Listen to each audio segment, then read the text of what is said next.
El día que el sobrino de mi esposo se hospedó en nuestra casa cambió todo para siempre. Soy Laura, tengo 31 años. Hasta hace poco, creía que mi vida era una película de bajo presupuesto, predecible, monótona, sin sobresaltos. Llevo 6 años casada con Martín, un hombre bueno, responsable, pero que, con el tiempo, fue perdiendo la chispa. Nuestra relación se volvió cómoda, casi mecánica. No teníamos hijos, pero sí una rutina que parecía inamovible. Todo cambió el día que Samuel, el sobrino de Martín, llegó a nuestra casa. Samuel tenía 24 años, venía de otra ciudad, y su madre, la hermana mayor de mi esposo, le había conseguido una entrevista de trabajo aquí. Martín me advirtió que Samuel era algo especial, carismático, rebelde, incapaz de quedarse quieto en ningún lugar. Recuerdo perfectamente el día que llegó, mochila al hombro, guitarra en mano, sonrisa de medio lado y ese brillo en los ojos de quien aún no ha sido domado por la vida. No era guapo en el sentido clásico, pero tenía algo magnético, una energía que llenó la casa apenas cruzó la puerta. La primera noche fue cordial. Samuel nos contó historias de su ciudad, de sus trabajos temporales, de sus sueños de viajar. Martín y él se reían como si fueran hermanos, y yo, por primera vez en mucho tiempo, sentí que la casa estaba viva. Pero incluso en medio de la risa, mi mente no podía dejar de notar los pequeños cambios en Martín. Últimamente, llegaba cada vez más tarde a casa, con excusas vagas de trabajo o reuniones de última hora. Había noches en que apagaba el celular o lo dejaba en silencio, y otras en que recibía mensajes que nunca me dejaba ver. Su actitud era cada vez más distante, y a veces, cuando creía que no lo veía, revisaba su teléfono con una sonrisa que no era para mí. Al día siguiente, Martín se fue temprano a trabajar y Samuel y yo nos quedamos solos. Yo hacía home office, él deambulaba por la casa, tocaba la guitarra, preparaba café. Poco a poco, la conversación pasó de lo trivial a lo personal. Samuel me habló de una ruptura reciente, de su miedo a comprometerse, de su sensación de estar siempre de paso. Yo, quizás por la confianza que da hablar con un desconocido, le conté cosas que ni mis amigas sabían. El roce fue accidental. Estábamos en la cocina, nuestras manos se tocaron al tomar una taza. Fue un segundo, pero sentí una descarga eléctrica. Samuel me miró, sonrió apenas, y se fue al patio. Yo me quedé temblando, y al mismo tiempo, una punzada de culpa me atravesó al pensar en Martín, aunque, en el fondo, mis dudas sobre él no me dejaban en paz. Martín empezó a llegar aún más tarde al trabajo, cada vez con excusas más vagas. Noté que estaba más distante, menos cariñoso, y que incluso evitaba el contacto físico. Mi intuición me gritaba que algo pasaba, pero cada vez que intentaba hablarlo, él se ponía a la defensiva o me acusaba de estar paranoica. Su actitud solo alimentaba mis dudas y mi enojo. Esa noche, Martín me avisó que tenía que quedarse hasta tarde en la oficina. Samuel y yo cenamos solos. Él sacó su guitarra, tocó canciones suaves, y la tensión creció como una tormenta silenciosa. Cuando terminó de tocar, nos miramos. Fue un momento suspendido en el tiempo. Nos besamos. Fue urgente, torpe, pero inevitable. Subimos a mi habitación, la misma que compartía con Martín, y nos dejamos llevar por el deseo.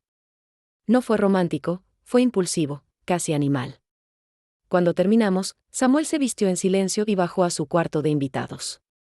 Yo me quedé en la cama, sintiendo culpa, miedo y una extraña euforia. Pero también una rabia sorda, una sensación de traición cruzada, como si mi error fuera una respuesta a una herida más profunda. Samuel actuó como si nada hubiera pasado. Yo también, aunque por dentro sentía que llevaba una marca invisible. Martín volvió y la rutina siguió, pero yo ya no era la misma. Mis dudas sobre él se intensificaron. Empecé a revisar sus cosas, a buscar pistas, a analizar cada palabra y cada gesto. Samuel se fue 2 días después, con un abrazo largo y una mirada que decía más de lo que cualquiera de los dos se atrevía a pronunciar. Pensé que sería el final de todo. Un secreto compartido, una historia que solo nosotros dos conoceríamos. Pero la vida, como aprendí después, nunca es tan sencilla. Un mes después, Samuel volvió a la ciudad. Esta vez, venía solo por una noche, de paso hacia otra ciudad. Martín, como siempre, le ofreció quedarse en casa. Yo sentí un nudo en el estómago, pero fingí normalidad. Esa noche, la tensión entre Martín y yo era insoportable. Llevaba semanas acumulando pruebas, sospechas, Miradas furtivas a su celular, mensajes a horas extrañas, y respuestas evasivas. No pude más y, en medio de la cena, le pregunté directamente si había otra mujer. Él reaccionó con frialdad, poniéndose a la defensiva, desviando el tema, acusándome de ser paranoica y de inventar cosas por celos. La discusión subió de tono, pero al final, cansada y herida, me fui a dormir antes, molesta, cerrando la puerta de nuestra habitación de un portazo. Samuel llegó tarde, después de salir con unos amigos. La casa estaba oscura, todos dormían. En medio de la noche, sentí que alguien entraba en la habitación. Pensé que era Martín, pero cuando esa mano rozó mi brazo, supe que no lo era. Samuel, medio dormido, se había confundido de puerta. Se tumbó a mi lado, murmurando mi nombre. Yo, en vez de detenerlo, me dejé llevar. Lo que pasó esa noche fue diferente. No fue solo deseo, fue una mezcla de rabia, tristeza y una necesidad desesperada de sentirme viva, de sentirme elegida, aunque fuera solo por un instante. Cuando terminamos, Samuel se dio cuenta de su error. Se levantó, pálido, y salió sin decir una palabra. A la mañana siguiente, el ambiente era irrespirable. Samuel evitaba mi mirada, Martín estaba de mal humor por la discusión de la noche anterior, y yo sentía que llevaba una bomba en el pecho. Samuel se fue temprano, sin despedirse. Martín y yo apenas hablamos ese día. Esa noche, mientras cenábamos en silencio, mi teléfono vibró. Era un mensaje de Samuel: lo siento. No debí entrar. No puedo quedarme más tiempo en tu vida. Cuídate. Pasaron los días y la culpa me devoraba. Pero mis sospechas sobre Martín solo crecían. Empecé a notar que estaba aún más distante, más frío de lo habitual.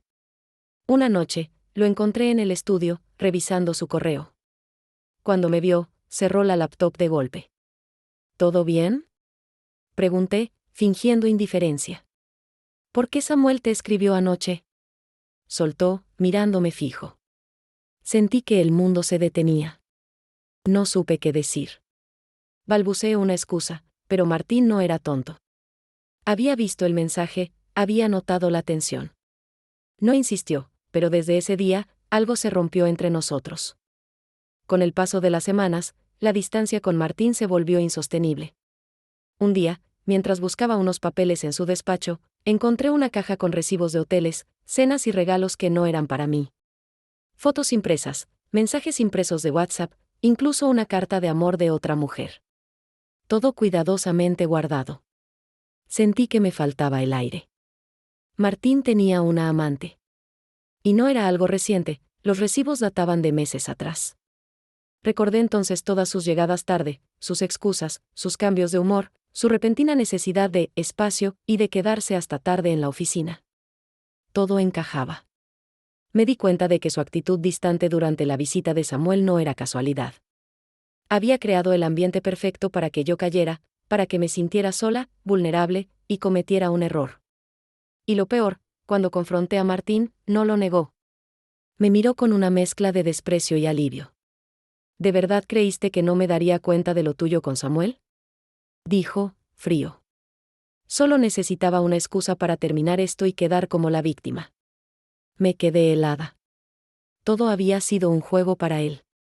Me empujó, me aisló, y cuando caí, usó mi error para justificar su propia traición. Martín y yo intentamos hablar, pero ya no quedaba nada. La confianza estaba rota por ambos lados. Samuel, al enterarse de todo, me escribió un último mensaje: no dejes que te culpe por lo que él mismo provocó. Mereces algo mejor. Vendimos la casa y cada uno siguió su camino. Martín se mudó con su amante. Yo, por primera vez en años, me quedé sola, enfrentando mis errores y mis heridas. Han pasado 2 años desde que mi vida se desmoronó. A veces siento que todo ocurrió en otra existencia, como si la mujer que fui entonces hubiera muerto y solo quedara la sombra que aprendió a sobrevivir. Los primeros meses después del divorcio fueron un infierno. La culpa me devoraba, no solo por haber traicionado a Martín, sino por haberme permitido caer en una relación tóxica, por haberme dejado manipular, por no haber visto las señales. Me refugié en el alcohol y en la soledad. Perdí peso, me alejé de mis amigas y de mi familia. Había días en los que deseaba no haber conocido nunca a esa familia, en los que me preguntaba si mi vida habría sido más fácil si Samuel jamás hubiera cruzado la puerta de mi casa. Noches enteras me encontraba llorando en la oscuridad, preguntándome en qué momento perdí el rumbo. La infidelidad te deja una cicatriz invisible, una herida que a veces pica y otras veces arde 23. Intenté llenar el vacío con rutinas, con trabajo, con distracciones, pero nada funcionaba. Me sentía rota, incapaz de confiar en nadie, ni siquiera en mí misma. Un día, entre mensajes sin importancia, apareció uno de Samuel. ¿Estás bien?, decía. Era tan simple, tan seco, que por un momento pensé que era un error. Tardé días en responder. Cuando lo hice, solo pude escribir, sobreviviendo, ¿y tú? Así comenzó una correspondencia extraña, intermitente, como si ambos tuviéramos miedo de acercarnos demasiado. Sus mensajes eran breves, a veces solo una frase, un emoji, una canción. Pero en cada palabra sentía algo más, una preocupación sincera, una ternura que nunca antes había percibido en él. A veces, cuando salía a la calle, tenía la sensación de que alguien me observaba. Creía ver a Samuel entre la gente, en una esquina, en un café, pero siempre desaparecía antes de que pudiera estar segura. Al principio pensé que era mi imaginación, que la culpa me jugaba malas pasadas. Pero un día, al cruzar la calle, lo vi. Estaba más delgado, con el cabello más largo, y me miraba desde lejos, como si no se atreviera a acercarse. Nuestras miradas se cruzaron solo un instante, pero fue suficiente para que el corazón me latiera con fuerza. Supe después, por él mismo, que había regresado a la ciudad hacía semanas. Me contó que había recorrido medio continente, trabajando en bares, hostales, cualquier sitio donde pudiera perderse y olvidar. Me confesó que durante todo ese tiempo no podía dejar de pensar en mí, que la culpa lo perseguía, que sentía que había sido parte de mi destrucción. Pero también me dijo que, al verme reconstruyendo mi vida, se dio cuenta de que lo que sentía por mí era real, que ese amor nacido de la lujuria y el desdén se había transformado en su primer amor verdadero. Samuel consiguió un trabajo a tiempo parcial en la ciudad. Durante meses, solo se conformaba con verme de lejos, con saber que yo seguía adelante. Decía que no tenía derecho a irrumpir de nuevo en mi vida, que con solo verme sonreír le bastaba. Pero el tiempo, y el amor, hacen lo suyo. Un día, después de semanas de miradas furtivas y silencios, Samuel se armó de valor y me esperó a la salida del trabajo. Cuando lo vi, no supe qué decir. Nos quedamos en silencio, mirándonos, hasta que él habló. No sé si tengo derecho a pedirte nada.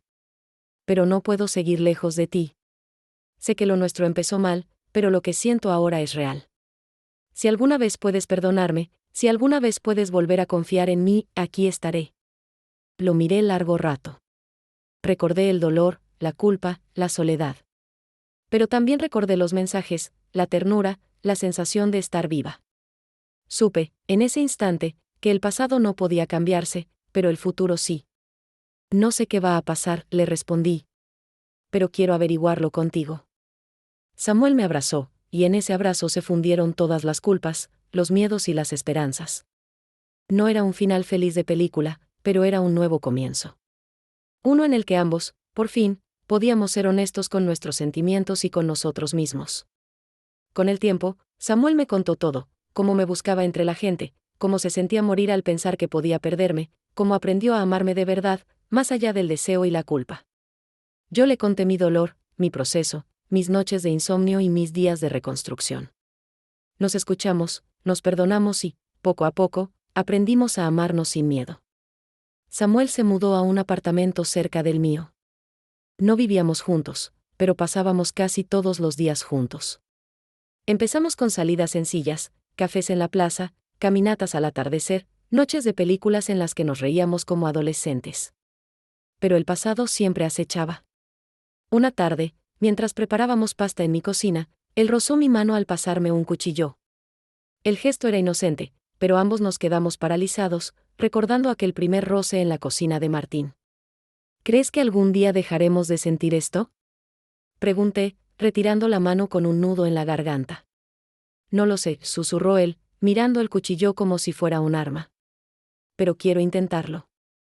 En diciembre, fuimos a un mercado navideño. Samuel me compró un collar de plata con una pluma grabada. Para que vueles sin miedo, dijo. Pero mientras lo abrazaba, vi a una excompañera de trabajo de Martín. Ella nos miró con desprecio y murmuró algo a su amiga. Samuel notó mi tensión.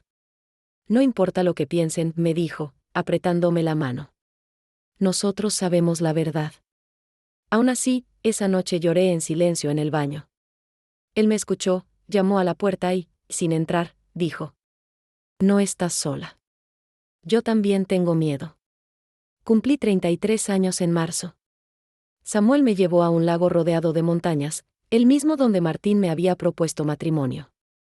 No lo supe hasta que llegamos. Quise huir, pero él me tomó de los hombros. Este lugar te hizo feliz una vez. Hoy vamos a reescribirlo. Remamos hasta el centro del lago. Cuando el sol se puso, confesé entre lágrimas: A veces odio que me quieras. Me recuerda todo lo que perdí.